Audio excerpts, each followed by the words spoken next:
Hi, I'm Sian. I'm the commercial director here at Kiro, and today I have Anthony Nielsen with me, and he's the founder and managing director at the Property Group. Thanks for joining me today, Anthony. Yeah, hi, Sian. Nice to see you. Yeah, it's great. Thank you. Okay, tell us all a little bit more about you. Oh, where do I start? Okay, so, basically my background is in construction and development. I've been in the industry for about 35 years, started off in the UK. I moved to Spain 5 years ago with a 10-year business plan to do pretty much what I was doing in the UK here in Spain on a much bigger scale with the sun, which is a big driving force for me.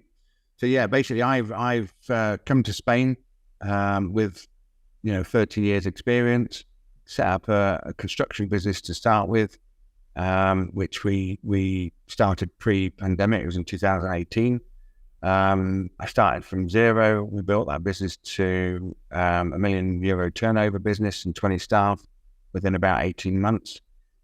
Pandemic came along and scuppered that a little bit, just basically slowed us down really, because I kept my foot on the pedal during the pandemic. Just only had like a week off or whatever we had to, by law, was locked in, if you like. But other than that, we sort of carried on.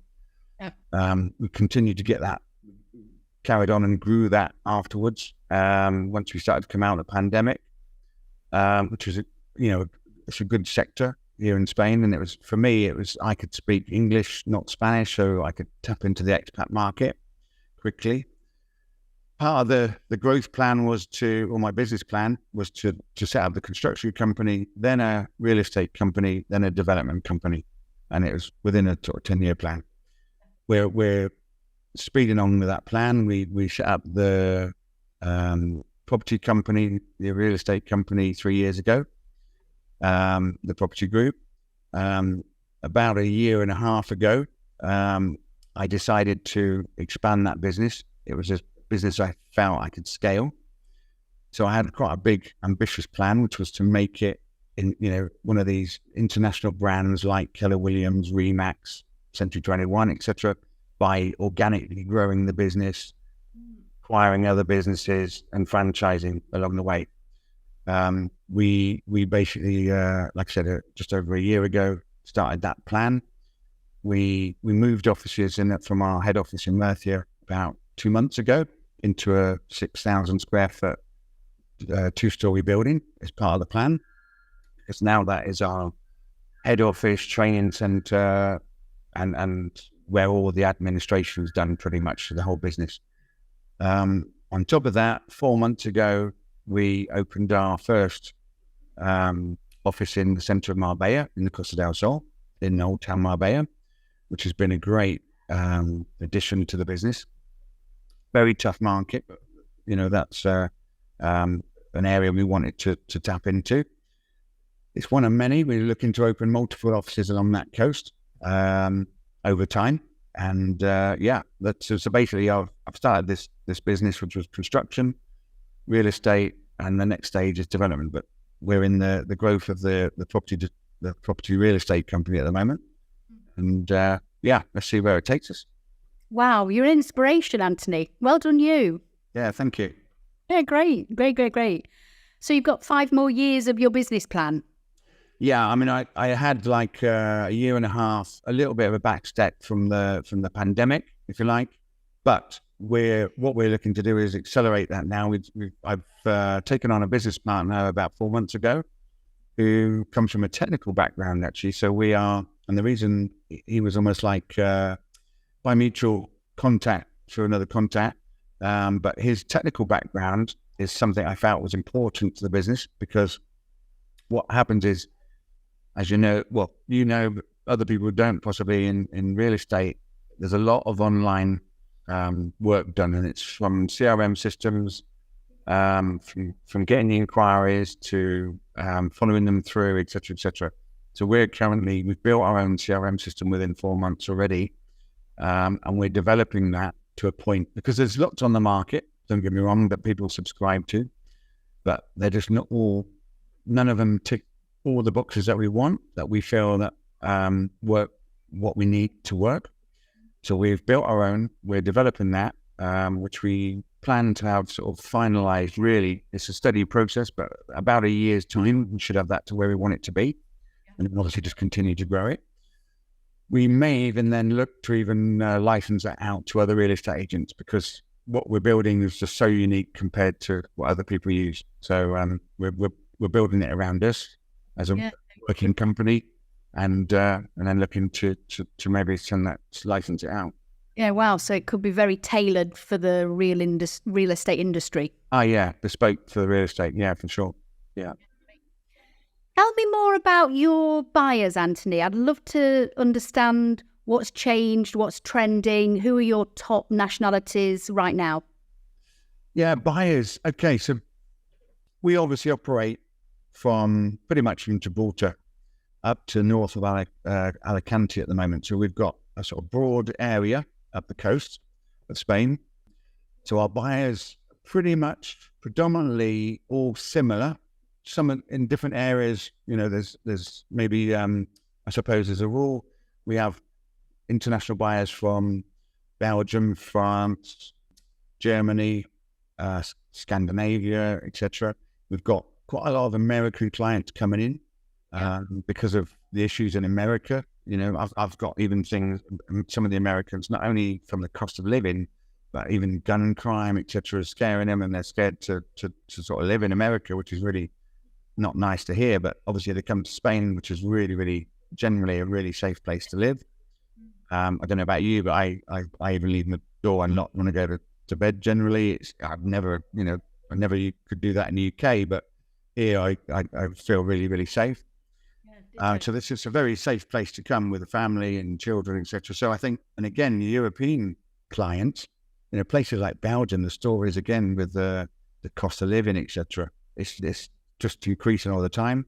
So they're selling up. They've got good cash lump sum from what they've sold in these other countries. They come to Spain, they can buy something really good in certain areas and have surplus cash basically. So, and then they've got out of that, a lot of these other European countries got weather similar to the UK. So they come in here, they've now got 325 days a year of sunshine instead of probably 325 days of rain in the UK or cloudy weather or whatever.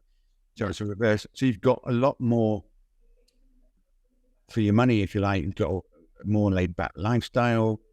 There's so many good factors to being in Spain, and then in pretty much all of the mid to southwest regions. Obviously, the more north you go, the weather's a little bit different, but some really pretty places as well. But again, cost of living in general, it's not as cheap as what people maybe think, but it's cheaper, and the way of life is different, which is another big driving factor. We're not all, it's a lot more laid back and relaxed. No, I've told you before, Anthony, I can't think of anywhere I would rather have brought up my 2 teenage boys. It's great. Thank you for sharing that. No. Tell me about challenges. Do you have any challenges right now, and what are they? Yeah, I suppose the challenges we have. One of the main challenges is I suppose getting our clients or buyers to understand the market in Spain. That's a big challenge, because lots of buyers come and they, like possibly in the UK, typically if they want to buy a house, they register with all different agents, whereas here, what they don't understand is actually that's not really the way it works. The system in Spain is the agents themselves, the real estate agents, collaborate with each other. 99% of the agents collaborate. And it doesn't cost the client any more money, basically, because whatever we earn as a commission, we split that. So actually the agent earns less. But it's better to sell, keep your client happy, than not sell at all. So it's a way of the world in Spain. So trying to educate the clients, I suppose, to understand that once they find the agent that they like, is the key thing, is to just use that agent, because that way you'll get more from your agent. Yeah, the agent will put more effort in and be more willing to do a lot more work if you're going to stick with them. If you start speaking to lots of different agents, it will then shut down options for the agent that you're dealing with, maybe. So trying to educate, I suppose, the buyers into understanding that it's important to try and select a company that you feel that can do the job for you and the right agent, and then run with them. And from our point of view, which is what one of the reasons I set up in the first place, was looking at the market in Spain. There's lots of agents. It's a unregulated business here, as most people know. So what we tried to do is we've tried to be as professional and as efficient as possible. When we get the buyers on board, we want to offer those buyers everything. So once they're a client, as soon as they click the inquiry button on one of our portals, website or telephone or whatever it is, we want to look after them. Not only for the commission, but just as a company, we want that client to stay with us for life and obviously recommend us to their friends and family. Yeah. And again, if that client believes in us and believes that we're the right company for them and the right people, within our company, we've got multinational language. We've got people that speak French, German, Italian, Dutch, whatever it is, Spanish, English, you name it, we speak it, including my Spanglish. And basically what we're trying to do is get the client on board. We will then follow them through on their journey that they need, give them the confidence. We can steer them into the right bank. We deal with all the national banks in Spain. There's mortgage companies that specialize in certain mortgages and everything, that they need. And we can help them throughout the journey. That's a real challenge, I suppose, is trying to get those clients to understand how it works before they, they don't necessarily do their research on how the market works before they come. And that's one of the challenges. I've got a list, actually, to be honest, but that's certainly one of them. What else you got? Sorry? What else is on your list? So I suppose the other thing would be that agents. The other challenge, if you like, is that there's so many agents in real estate because it's unregulated. One is we find it difficult to find good people that are agents. When we do, obviously, we do our best to keep those agents. We have a number of agents. We're currently recruiting for 100 agents ourselves to cover areas throughout Spain. Also, I suppose the other thing is because the business is unregulated. We've actually, in Valencia, there's a new law coming out. It actually starts next month, where there's a program in place called API, which if to operate within the Valencian region, you need to be certified by API.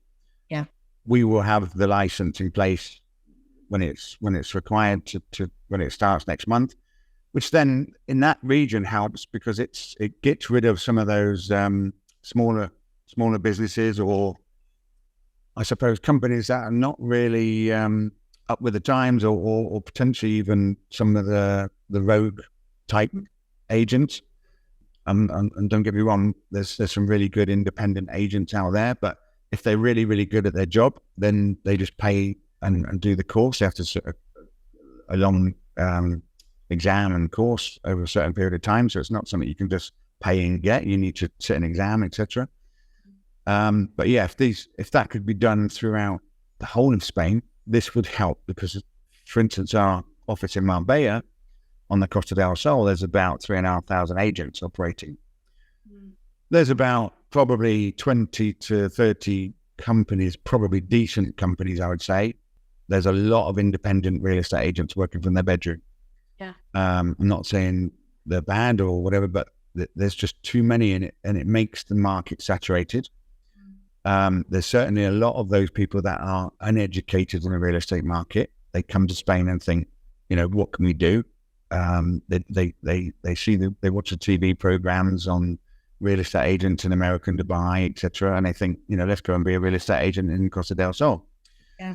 Unfortunately, that's having a knock-on effect to the companies that have all the big costs. They're advertising all the portals, the office costs, the staff, admin, etc., because they undercut them. There's lots of things. So that's another challenge, really. So my advice is to do some due diligence on the company. Before you come to Spain, if you're not in Spain already, before you come, do some due diligence on the company, check out who the company is, how long they've been going, where are their offices based. Yeah. And it's very much related to your first challenge of if you've made a great relationship with an agent, they can find you any property pretty much, can't they? It's not just about the property. Yeah, again, depending on which agent or agency you've tapped into. But for instance, like ourselves, currently we have 21,000 properties on our website. Some agencies may only have 50, 500 or whatever properties on their website because they might only do their own listings. They might not collaborate. So we collaborate pretty much with most agencies where we can, and we have access to other portals that only agents subscribe to that want to collaborate.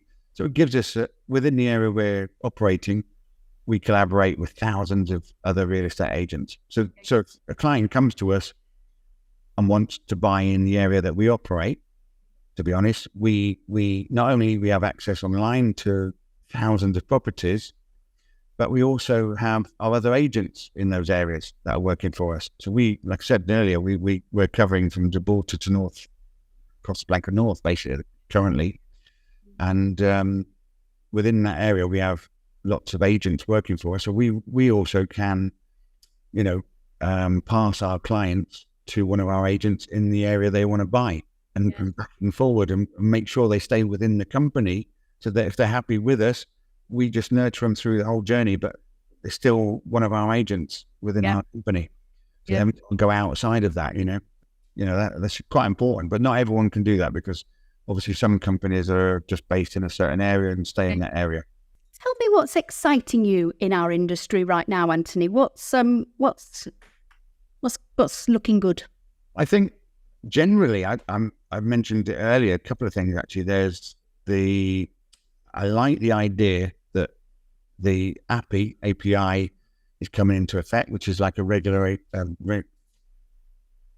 body of the government, basically, which is in Valencia area. And I hope that they can basically really spread that out throughout Spain, because again, that will help. And it also, to do that, there's obviously a process to do that, which again makes the client, I suppose, if they manage to sit the exam and pass that exam, then at least they do have a background or a knowledge of real estate.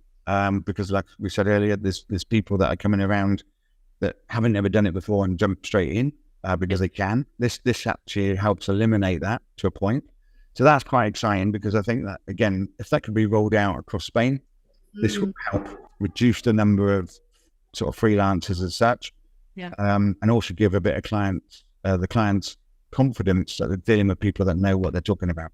So that's exciting.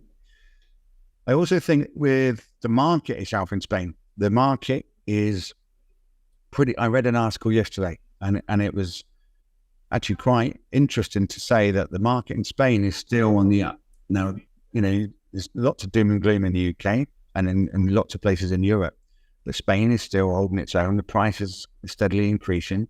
Yeah. We found actually there's a lot of potential investors coming to Spain, because predominantly the housing market in Spain, in most of the areas in Spain, you buy a house not to make lots of money on it, but there is lots of more opportunities now to make money on the property in Spain.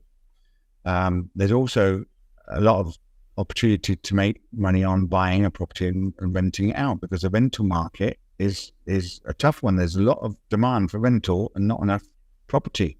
Yeah. So certainly in the Costa del Sol, again, if I go back to that area, or in touristy areas, should I say, buying property in a tourist area is a good investment generally, because if you buy it for a reasonable price, you're pretty much guaranteed to have that occupied in the peak times and get a good return on your money. Plus the property market's increasing, so you're going to get a capital gain at some point on the property, whereas before you maybe not.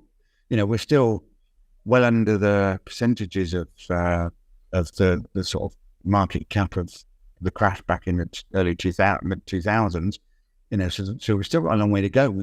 We crashed right back, and it's gradually building up, but we've not hit that peak yet. So we've still got a long way to go.